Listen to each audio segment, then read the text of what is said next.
Fission radio show with your host, Lonnie Clark, where we learn to accept living in a world transformed by Fukushima. Monday, Wednesday, and Friday from 8 a.m. to 9 a.m. Pacific Standard Time here on UCY.tv, we relentlessly engage every ear that listens. We share information about the facts of radiation and the nuclear industry. We discuss vital current events and explore the roots of social engineering that has caused so many of our beloved friends and family to intentionally ignore the most critical, catastrophic event in human history. We interview activists who do the hard work to discover the truth and get the word out. We dispose the NRC's daily nuclear alerts and take phone calls from our listeners in an effort to fully engage on all topics that are changing our world. We explore exactly how radiation affects our bodies and minds to dissipate your fears and face the truth. We remind our listeners that happiness is resistance. Love is greater than fear. We share information on how to take your life back from the systems intent on enslaving our bodies, minds, and souls.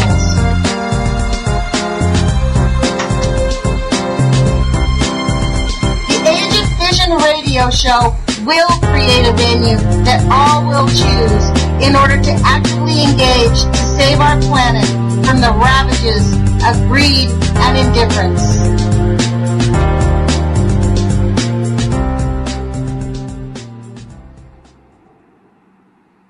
Good morning, UCY radio listeners. This is Lonnie Clark with the Age of Fission radio show, and I want to welcome you to the new week. On Mondays I do the nuclear alerts, and I am not kidding you. It is beyond belief the level of criminality that these rats continue to perpetrate on us. This week on Wednesday, I beg your pardon, we're going to have an interview with Mimi German. I think her name is pronounced German. I heard her that Libby Halevi introduced her as Mimi German, so I'll ask her about that. We'll be talking about the what we need to do to get the Columbia Generating Station closed down. And during her interview with Libby, it was very interesting. She was talking about these nuclear alerts, and she was encouraging everybody to go to the NRC to read these alerts on a regular basis. And her contention was that these are not just alerts, these are hazards. These are warning hazards. When the Nuclear Regulatory Commission, they have like these rules that say if something's out of bounds, out of reasonability, then we have to warn the people that there's some danger present. So one of the things that, when I first started doing this, I decided to go to the NRC, but Mimi is completely right. These are not just alerts. These are nuclear warnings, and the level of disregard is incomprehensible. This week alone, let's see, we started, I usually pull out all of them from the 25th, from last Monday to this Monday. So this week it's the usual external radiation levels on shipping package too high, and of course there's no danger to anybody. And the cause of the event was human error, of course. That's usually the thing. An orphan source in Oklahoma, an orphan source was discovered. Possible overexposure involved. This one is probably one of the most offensive ones that I read this week. This is, let me just read it to you. It is nuclear event number 51322.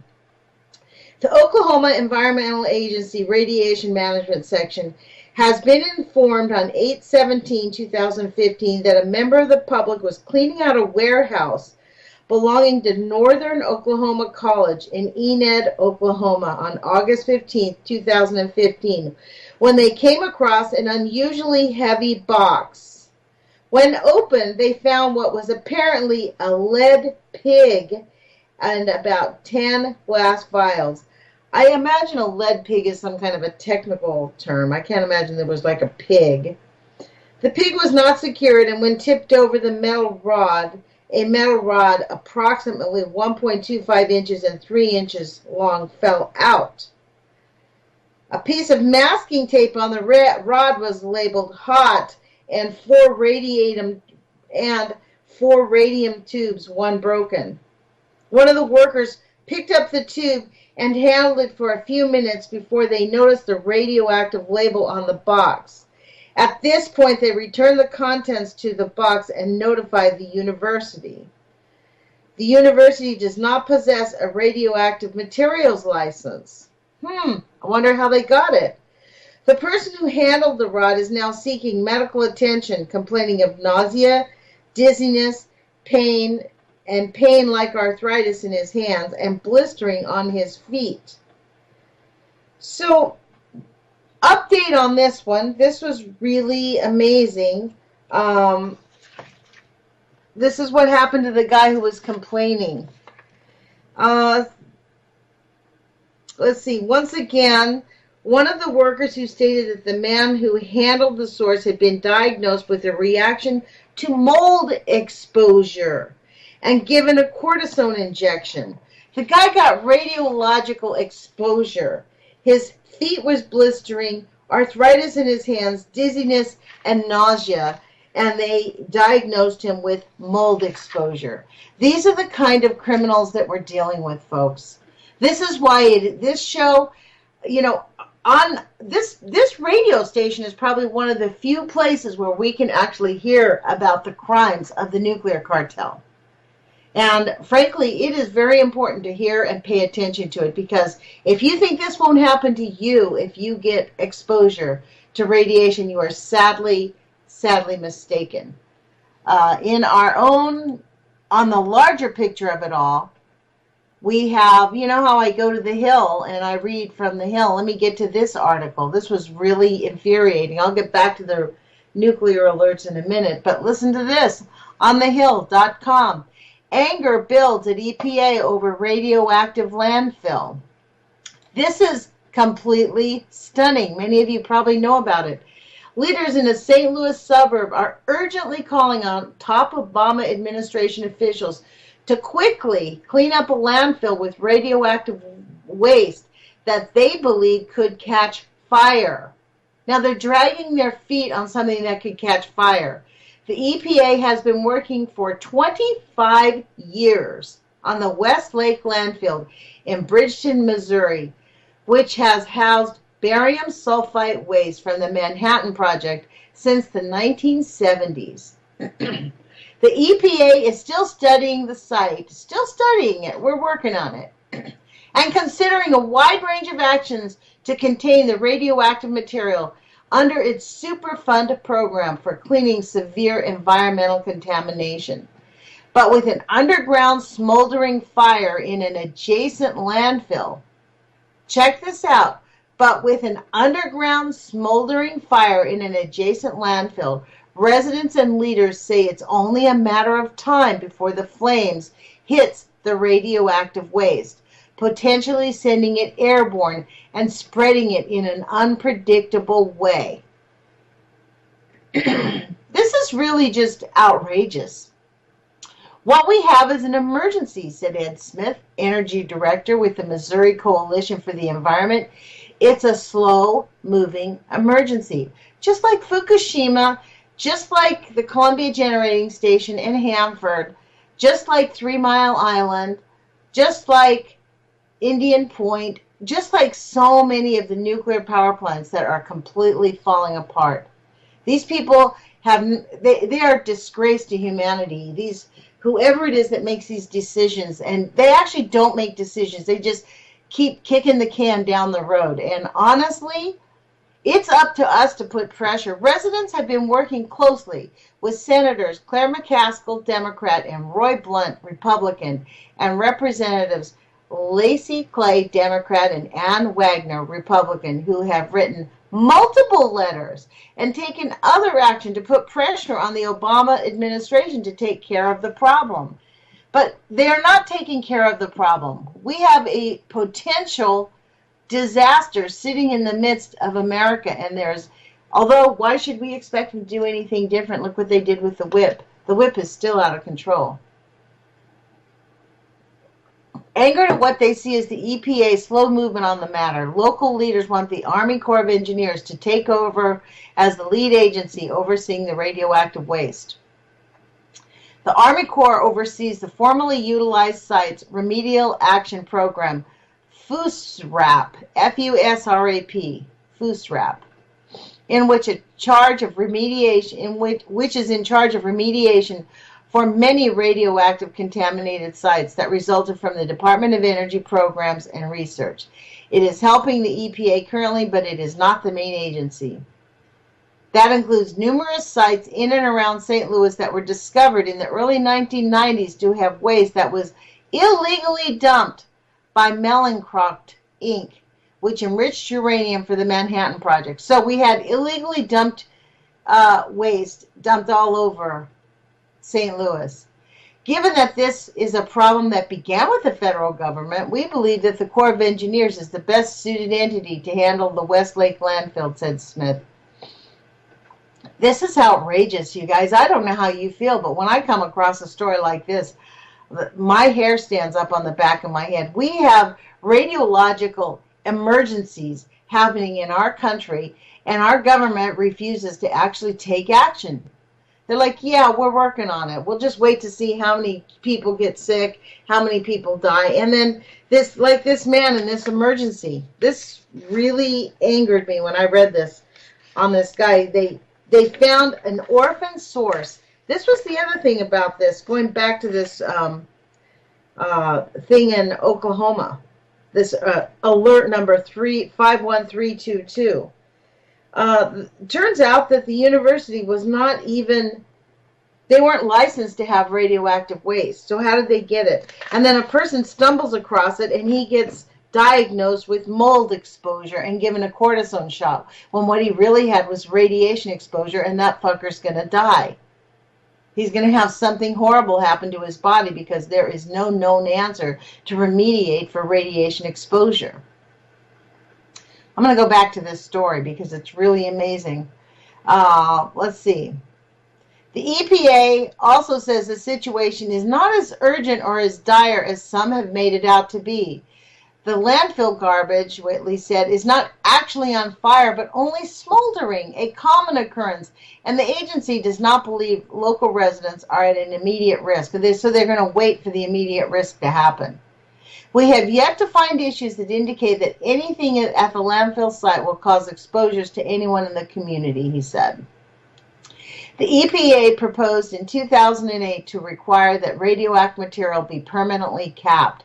But in the face of opposition, officials decided to consider other options, and Whitley predicted that the agency will propose others within a year. But Whitley warned against moving the site to the Army Corps jurisdiction. He said it is not within the EPA's power to do that. Even if it could, it would be enormously expensive. This is really amazing. That robust, normal Superfund process is very mature, and if left alone, will produce a fully protective remedy at the shortest time without requiring taxpayers to pay the entire cost. A transfer to FUSRAP would cause needless delay and is likely to waste taxpayer dollars for no reason. So basically they're saying they can't do anything about it. They're just going to wait until it becomes a big problem. That we're all just being overly nervous. Right, like reading these nuclear alerts. So here we were in Arkansas. The facility was called Arkansas Nuclear in Arkansas. Event number 51340. Loss of seismic alarm capability during a functional test. This means that if there was any type of an earthquake activity, they would not tell us. The semi-annual seismic system functional test commenced. While this test was in progress, seismic alarm capability is not available for EAL declaration purposes, and no procedures provide compensatory measures for using off-site sources to obtain seismic data. It should be noted that seismic data will still remain capable of being recorded, only alarm capability is lost. So we're screwed. They can record the seismic activity, but they can't tell anybody about it. That's absolutely fabulous, isn't it, folks? Let me read to you this one story about San Onofre. It is completely stunning, I have to say. I was doing a little bit of research. You know, we're working on figuring out a way to close the Columbia Generating Station, and we're looking at the San Onofre at their shutdown. And actually, it's even worse than what I thought. It turns out that San Onofre is going to cost something like $9.9 billion to close it down. And this was something interesting that I found, and I don't know if many people know about this. This is on the Federal Register, the Daily Journal of the United States Government, 6/12/2015, noticed by the Nuclear Regulatory Commission. Turns out San Onofre has been waived to have to do some of these safety issues. No risk, no undue risk to public health and safety. The summary: the U.S. Nuclear Regulatory Commission is granting exemptions in response to a request from Southern California Edison regarding certain emergency planning requirements. Now listen to this. This is really interesting because all of the nuclear waste is still there. The plant is still there. The exemption will eliminate the requirement to maintain formal off-site radiological emergency plans and reduce the scope of the on-site emergency plan activities at the San Onofre Nuclear Generating Station. Units 1, 2, and 3 in the independent spent fuel storage installation, based on the reduced risks of accident that could result in an off-site radiological release at the decommissioning nuclear power reactors. Provisions would still exist for off-site agencies to take protective actions using a comprehensive emergency management plan to protect public health and safety if protective actions were needed in the event of a very unlikely accident that could challenge the safety storage of spent fuel. Meaning basically we're screwed. They don't have to do jack to help us because they're actually not expecting any kind of an emergency. This is how arrogant these people are at the Nuclear Regulatory Commission. There isn't a request they have not seen by the nuclear energy industry that they do not complete. I find it completely, to be honest, between you and me, I think that this is genocide. Like there is no answer for some of this disregard for safety in the nuclear industry. Let's get back to these event notices. These are not events. These are hazard notices. Mimi Gurman was exactly right. These are not event notices. And the language, the way they downsize, like this man gets exposed to radiation, cleaning up a university, high level of radiation, and what's the net result? He gets diagnosed with a mold exposure. Radiation is not mold, folks. And whatever doctor agreed to diagnose him with mold ought to be burnt in hell. That's how I feel about it. That's outrageous. On August 16th, 2015, the Colorado Department of Health and Environment Radioactive Materials Unit received a phone call on the after-hours emergency response line. They reported an attempted break-in on a radiological truck. This is event number 51325, folks, in Brighton, Colorado. So this truck was parked overnight at the Cottonwood Suites at a hotel. The radiographers reported that the door of the darkroom had been tampered with. The door was not breached, therefore the alarm was never activated. All radioactive materials were accounted for by Desert NDT. No theft occurred. But what the hell was a radioactive truck doing spending the night in a public facility like that? The complete disregard for public safety is just astounding. It is really... You know, when I started doing these nuclear alerts, I did it really just because I was filling in for Kevin, and I really didn't know what I was going to talk about. I'm very new in terms of being a, quote, activist. You know, my my activism, when I really became active, was really in 2000. When Bush stole the election, I got very engaged in wanting to having it reversed, having those criminals go to jail for stealing the election, for lying us into war. And I spent, I don't know, probably 5 or 6 years writing letters to the Congress. I had my own little acronym called ROAR, Restore Our American Reputation. And I would write letters and fax them into every single office in the Congress and in the Senate. And it actually got me investigated. You know, I think they thought I was some organization. The subtitle said, a grassroots effort to demand representation. So how dare I demand representation, right? So, but this business with paying attention to the nuclear industry, honestly, have been like the rest of America, frogs in a pot of slow boiling water. And the water is really heating up now, folks. This is why more and more of us are paying attention. Since Fukushima, that is really the only disaster to really pay attention to. It is.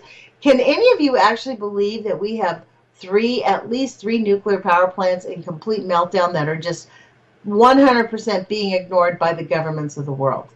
And poisoning the Pacific Ocean, we have dead whales now.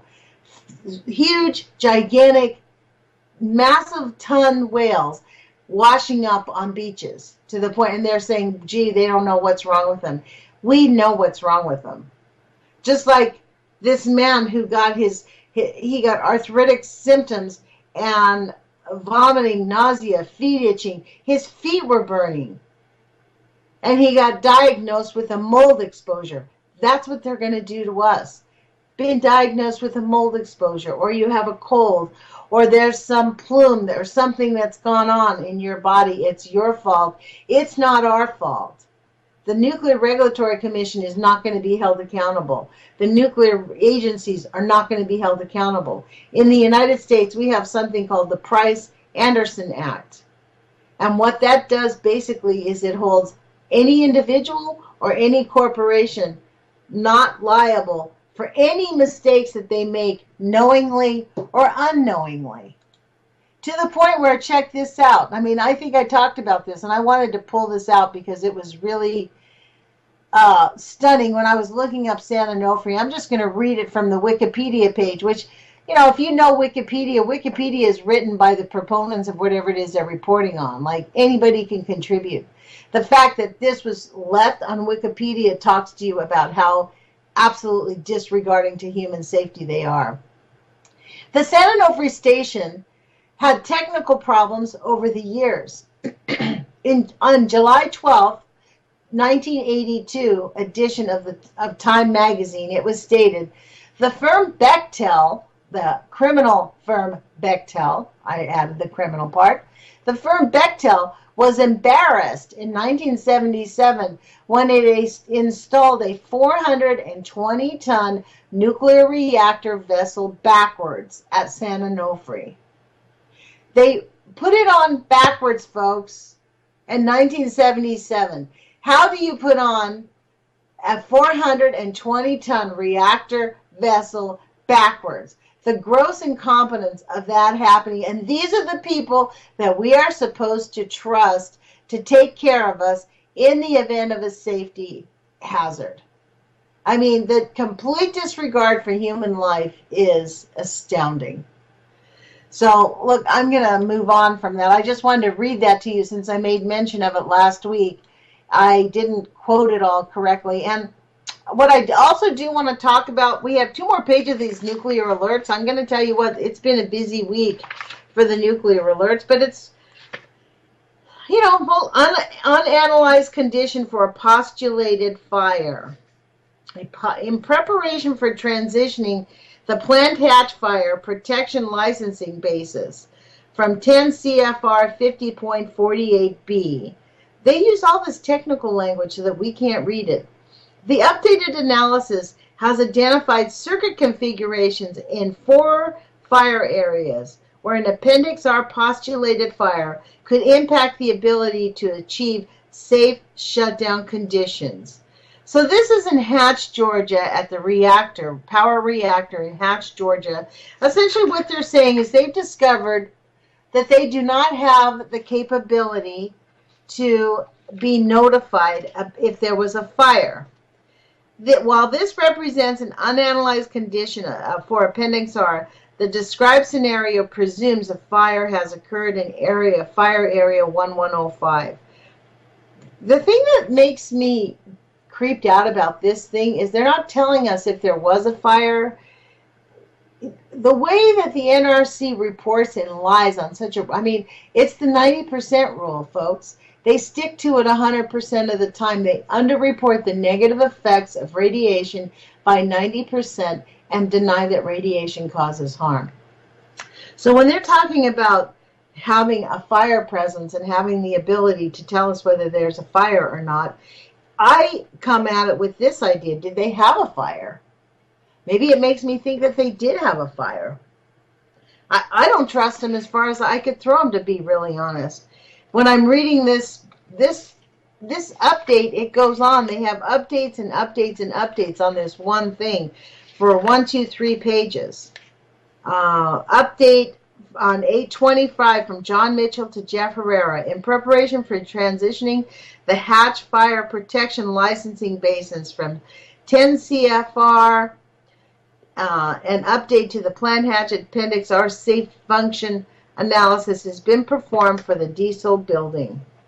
The updated analysis has identified circuit configurations in a fire area where an Appendix R postulated fire could impact the ability to achieve safe shutdown conditions. This is a Category 1 barrier impairment. Now, this was on 8/25. They're basically saying, yeah, we've identified where we could not have a safe shutdown. If there was an emergency at the Hatch nuclear power plant, basically they're saying we couldn't maintain it. And this is just like interesting, buried in this. Based on the updated Plant Hatch Appendix R safe shutdown analysis, recommendations, and the plant's fire hazard analysis, that's called FHA, compensatory measures have been taken and will remain in place until conditions are resolved. Well, thank God they're at least planning on doing something in the event that something has happened. And don't we love this? This event has been retracted. This one came out on, oh my gosh, notification date was 7/14. And so why is it in the news now? It came up, it was on, this is interesting, 8/26, event notification for 8/26. The event happened on 7/14. The event date was 7/13. The notification date was 8/13. And the last update was 8/25, but that's when they decided to retract it. Okay. This is a hazard event at the Columbia Generating Station. Secondary containment pressure increased above technical specification limits. So if we read all the way down through the end of it, it says, subsequent to the initial report, Columbia has determined that per NUREG regulations 1022 3.2.7, the event was not reportable as a secondary containment was declared inoperable as a part of a planned evolution in accordance with the approved procedure and the Columbia's technical specification. No condition has been discovered that would have resulted in the system being declared inoperable prior to the surveillance. Therefore, the event is not considered to be a condition that could have prevented fulfillment of a safety function or a condition prohibited by TS and is not reportable to the NRC as a licensed event report. LEA, that's what they call it, License Event Report. Now, why is it A? Well, this is how illogical they are. License Event Report, they have in parentheses LEA, not LER. These people are just astoundingly cruel. I find the callousness with which the Nuclear Regulatory agencies conduct themselves is unconscionable.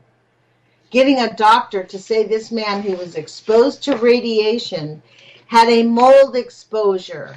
That is something I don't think I can get over for a while, guys. That is outrageous. The man who handled the source has been diagnosed with a reaction to mold exposure and given a cortisone injection.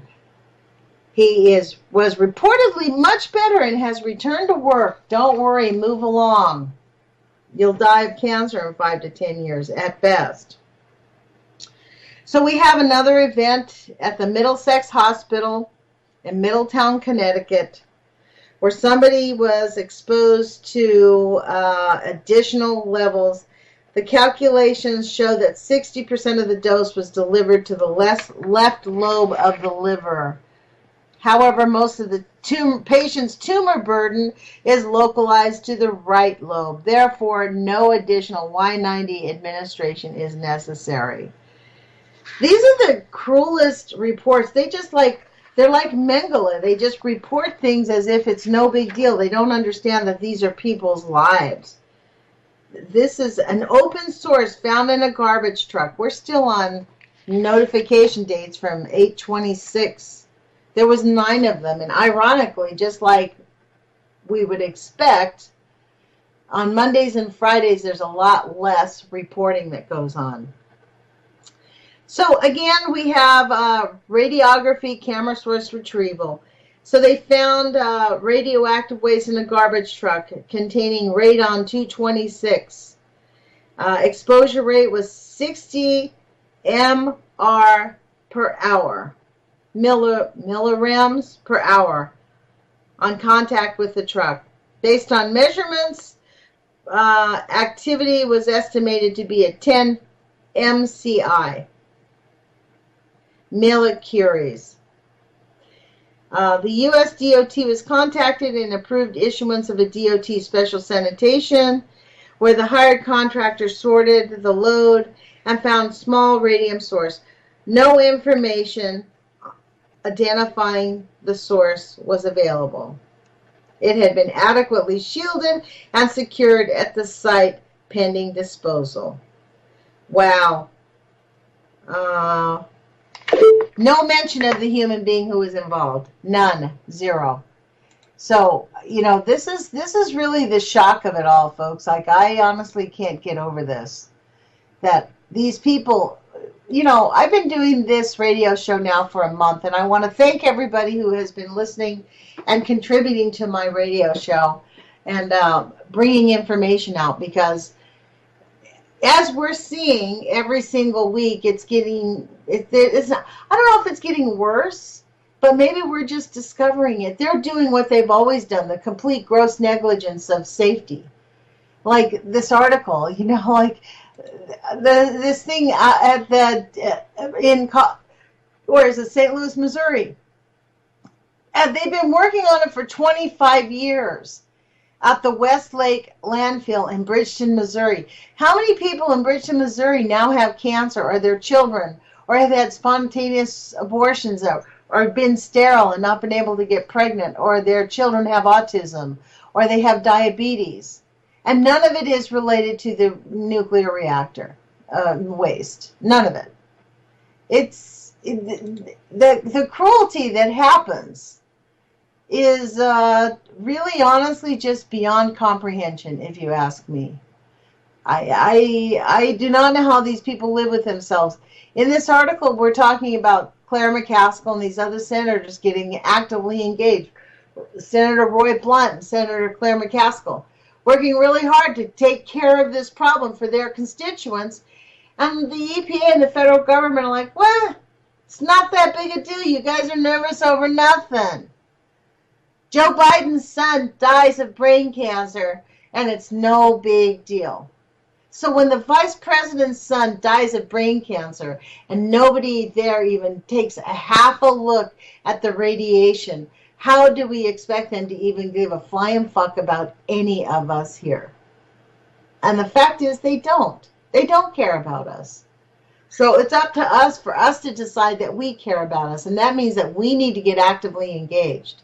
And one of the ways you're getting actively engaged, and I appreciate that, is by listening to this radio show and to Nuclear Hot Seat and to other people. Frankly, as far as I can see, this is probably the only radio station I've heard of where people actually talk about nuclear radiation.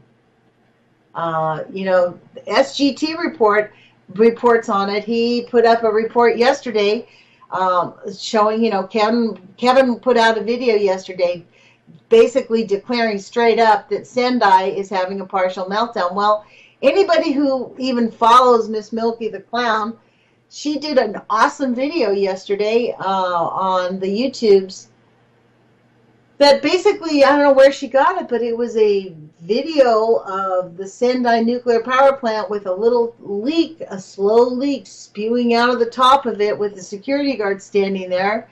And frankly, in her genius, she did it in fast forward so you could see it was bzzz, and you could see the fumes just spewing out.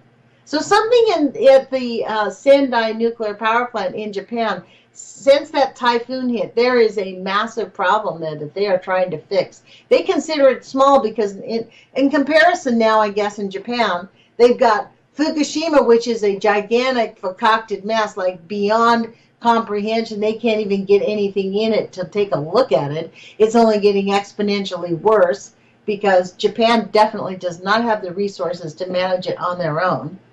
So I guess in comparison, Sendai is really no big deal. And I suppose that the Japanese leader have just given in and said, okay, all of our people are going to die. The Japanese culture is going to be carried in honor of the nuclear industry. That's what we're going to do. And I mean, I find it very, honestly, I do not know how the Japanese people can live with their government and how they can just continue to ignore it and live in fear of their government. That's the thing that's really sad, is the fear that people live in towards their government. We live in a world where people are just straight up afraid. And, we're just going to have to put our courage feet on. We do not have a choice. It's either that or we just watch our planet die. And I don't know about you, but I'm not willing to just roll over and let the fucking truck keep rolling over us. So I made an effort to check out. I mean, there is not one little peep coming from Japan on the Sendai nuclear power plant. We can get little hints, but, the bottom line is the Sendai nuclear power plant is in severe trouble this morning. And, it's not getting better. And that's actually where they want to have a lot of the, the Olympic Games. They're talking about doing Olympic Games down there. Not now. Not now. And I don't know how that's going to end over there, because honestly, if that volcano really continues to go off, they say that they have not shut down that nuclear power plant, that they're continuing it. But, they also lied to us about Fukushima for the first 3 months. They didn't actually declare there was nuclear meltdowns for 3 months over there. And in fact, they continue to act like it's no big deal, like it's being handled, when in fact, it is not being handled. In fact, it is worse than ever. So, it's really up to us. And, will our elected officials do anything? Can they? I don't know.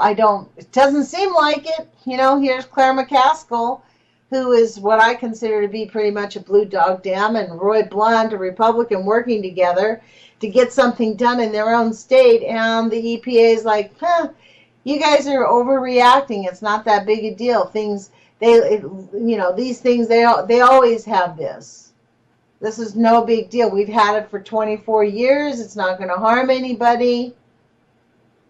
It is harming people, and we all know that. And that's why people listen to the sound of this radio station, because this is one of the few places where we can actually get some information going on.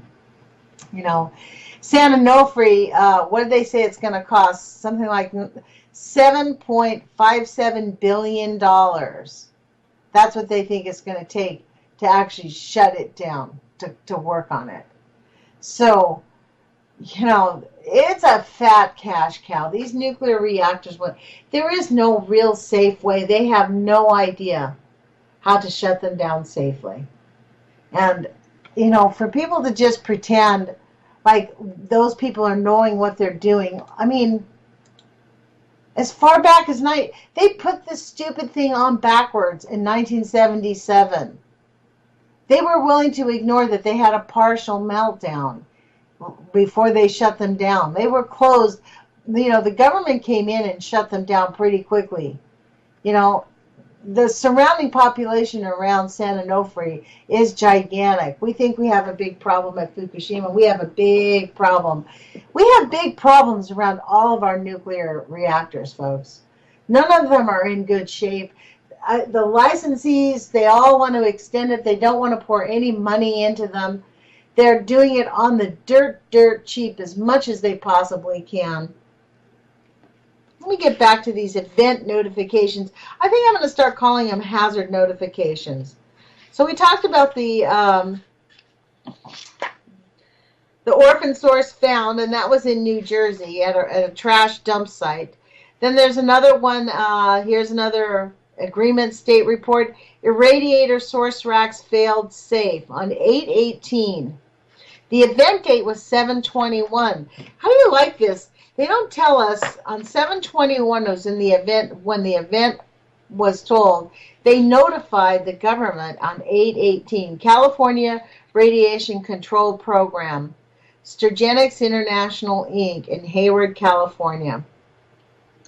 On 7/21, Sturgenics Corporation Radiation Safety Officer contacted RHB Sacramento office, California Radiation Health Branch, via an email and telephone to report the following event in accordance with 36.834A4.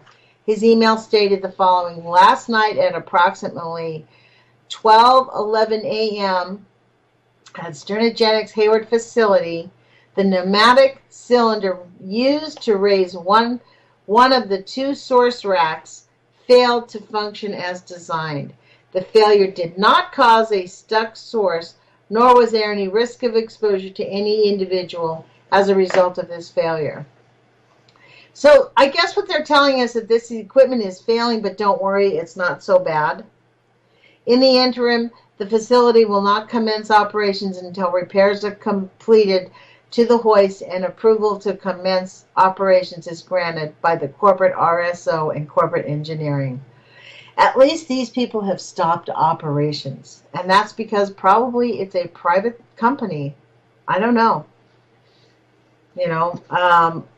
On 18, we have another event, 51330, Elekta, Elekta Inc., and that is in Atlanta, Georgia, on 8/18.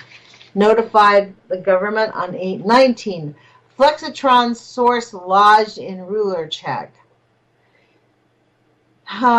They called to investigate an obstruction error involving a 10.2 Ci radium-192 source and a Flexitron HDR.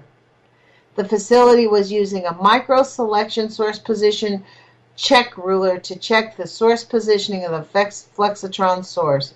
The source became lodged in the check ruler. The system e-stop was unable to retract the source. So this is one of those technical reports that I guess somebody who could understand it, maybe Mark Casabir or Shane Russell could interpret this. These are just broken. I guess they have to report it because it does present a really unsafe unit. The plan for securing the source and the ruler was discussed and approved with the Elekta RSO. The event was planned in time. It took 11 seconds from opening the door to securing the source inside the PIG. The PIG. I wonder what that is. There's so many acronyms here that they use, and they use it to make it sound normal. I don't think I'm going to get through all of these. We've had a lot of event notifications. Spurious intermittent actuation of an emergency notification system siren. Don't you love that? And that's in Beaver Valley in Pennsylvania. Uh, let's see. At 5:48, Beaver Valley Power Station received notification that Siren 6 Potter Township Municipal Building was sounding intermittently. The fire department activated cable to the siren was severed by a motor truck. The ENS activation function remains functional. Wow. Offsite notification regarding material being released and recovered. How do you recover this? This was an interesting one. The original event involved a release of 14 bags of debris from the administration building roof prior to the survey results being obtained. The bags were recovered from the local landfill, and the determination was made that the amount of material temporarily removed from the protected area was below NRC reporting limits of 10 CFR, reports of loss or theft license material. I'm stunned by this. Like, what is it going to take for any of these people working in this industry to get a sense of urgency that this is not okay, that we are actually killing our planet, that we need to be doing something to make these. I mean, I personally think maybe one of the things we need to do, like my Senator Jeff Merkley thought when he first got into the Senate, he really did. He wrote up some legislation that was going to amend the Price-Anderson Act to allow the Price-Anderson Act to be amended to hold somebody accountable. Here I just read to you that Bechtel, as far back as 1977, screwed up and started to put a nuclear reactor on backwards. Were they ever held accountable? No. And in fact, you know who it was up in Hanford who dug the 40 miles of trenches and disobeyed the government? Bechtel was ordered by the government and paid lots of money, like $82 million, to dig these 40 miles of trenches up in Hanford, triple line them with radioactive resistant plastic to allow the radiation to cool down. They thought it would help it cool down a lot faster if you just, they have lots, Hanford is a big, gigantic reservation, like 400 square miles, I think.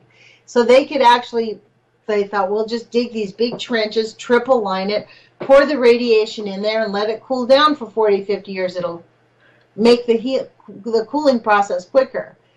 Bechtel decided to save money, not triple line it, and not openly. What they've been doing is, they dug the trenches, and then they've just been dumping barrels of radioactive waste in their corrosive tins into these dump sites.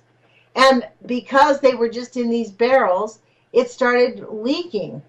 And it's leaking into the groundwater, and now it's completely out of control. If you go to the Hanford site right now, they have these beautiful, just like they do at TEPCO, they have these really great graphics, and it looks like they're cutting out big chunks of land and cleaning it up. They're not doing any of that. That's in their dreams projections. That's their little boy, let's go to the computer and create beautiful pictures. What really has happened is Bechtel has contaminated the Northwest with highly radioactive material that is leaking into the Columbia River, which is right next to where the Columbia Generating Station is, folks. So this is one of those things this is why that little piece of information about the Columbia Generating Station needing to be shut down, for some reason it's lodged in the back of my head and I cannot ignore it anymore. Mimi Gurman put up the post on her Facebook page about 3 weeks ago that said, what's it going to take? And I don't know why, but it hit me like a ton of bricks. I don't know what it is going to take, but I certainly don't want to wait for a nuclear meltdown or for an accident or for a fire. They have fires all the time up there near the Columbia Generating Station. It's in the desert. They have spontaneous fires that have come very, very close to the Columbia Generating Station. So, it's not just sitting on some beautiful land. It's in a dangerous place, and it's sitting on top of an earthquake fault. So, I see that we have 10 minutes left, so I want to make a point to remind people to please go to the NRC website to go to, let me see, I'll go there and I can tell you how to get there. You want to go to Public Meeting and Involvement, and it says Documents for Comment. You want to click on that, and you click on the documents for comment, and you move all the way down, and it's the linear, no threshold model and standards for protection. They have extended the comment date until 11/19/2015. Reactor effluents is really an interesting one. Low-level radioactive waste disposal. That public comment is open until 9/21. And let's click on that and see what that says, because that's kind of a new one. I haven't seen it up there, so they must have just recently put it up there in the last week. So what does it tell us now? The proposed regulations require Part 61 licensees to conduct site-specific analysis, including an intruder assessment, and make additional changes to the current regulations to reduce ambiguity and facilitate implementation. Well, that's interesting. Reopening low-level radioactive waste disposal, reopening of the comment period. So they've reopened the comment period. It was closed. They had closed it. So I think it really does matter that we put our voices in, even if there's only a few hundred of us. That's more than what was doing it before. So I think it's really important for us to stay engaged and allow the NRC to see that we're not just going to lay down and let them dissect us like little lab rats, at least without complaining. You know, this is the interesting thing. They can lie about the radiation all they want, but the radiation is not going to lie. Radiation kills people. It harms people, and it kills life on our planet. And for them to completely pretend like they don't acknowledge it as being that bad, like the EPA telling these senators that it's not as bad as everybody thinks, don't worry about it. There's the risk of threat from this ongoing contamination is minimal. Really tell that to the people who have autistic children, or tell that to the people who can't have children, or tell that to the people who have gotten cancer in their 40s and 50s from living close to this. I mean, the nuclear cartel is just completely unconscionable. We actually have 2 more days, August 31st event notification and the event notification for August 28th. This is unbelievable. I mean, I'm so stunned by this. I just can't get over how many events happened in the last week. And they're not events, folks. These are things that actually threaten the life of Americans across the country. Personnel overexposure in Idaho Falls, Idaho, at international isotopes. Technicians were preparing to transfer a CO60 source. I don't know what radionuclide that is. CO. So somebody would. Maybe I can think of it in a minute. Wow. So they basically, of course, there was the technician is being restricted from work on radioactive materials. That's nice. That's really nice. So now they're not going to let that guy work near radioactive sources, but I wonder how they're going to help him when he gets sick. Wow. The exposed individual has been providing blood samples at the local hospital per the sampling protocol prescribed by the DOE, Radiation Emergency Assistance Training. All blood samples are normal with no indication of radiation exposure. Of course. Don't worry. Move along. Blood testing for the technician involved in the exposure event has been completed, and all results are normal. Complete documentation is to be provided. This is the thing. How do we trust these people? I don't trust them at all. I mean, everything is normal. This is the hard part. Where, Ackerman and I were talking about getting some fish tested. It'd be kind of interesting. I'm in Oregon. He's in Canada. If we got the same fish tested, if he got a fish up there, and I went to a market here and we tested the same fish to see what the levels of radiation is. The hard part is, how do we trust the people that we're sending it to give us actual real truth? I mean, we're living in a complete fascist state where the truth is guarded like a gigantic secret. And only those who, we're on a need-to-know basis, and I guess we don't need to know. We need to just sit down and shut up and just take whatever it is they give us. Only most of us are not willing to just sit down and shut up. I mean, people listening to the sound of this radio show want to get actively engaged, and that's what this is about, getting actively engaged. Make sure you take your vitamins, resist the urge to eat their junk food, get your body moving, become actively engaged. And that does mean putting on pressure, like even, Claire McCaskill and, what's his name over here? What's his name? I forgot even. Mr. Republican. Roy Blunt. I can see his face, but, these people are actively engaged. They're living in a state where they know there's radiological contamination in their neighborhoods, and there is nothing they can do about it. Think about the psychological damage that does to people who have worked hard to get into a position of power, and then they get into this position of power and they realize there isn't jack they can do to stop the radiation, that the military really does run the show, and that we are all just their lab rats. So I think we still need to continue to put up pressure on these people. Let me give you some numbers. I'll give you some phone numbers to the Senate that you can call, because it is really important that we contact our elected officials. Mitch McConnell, who is it?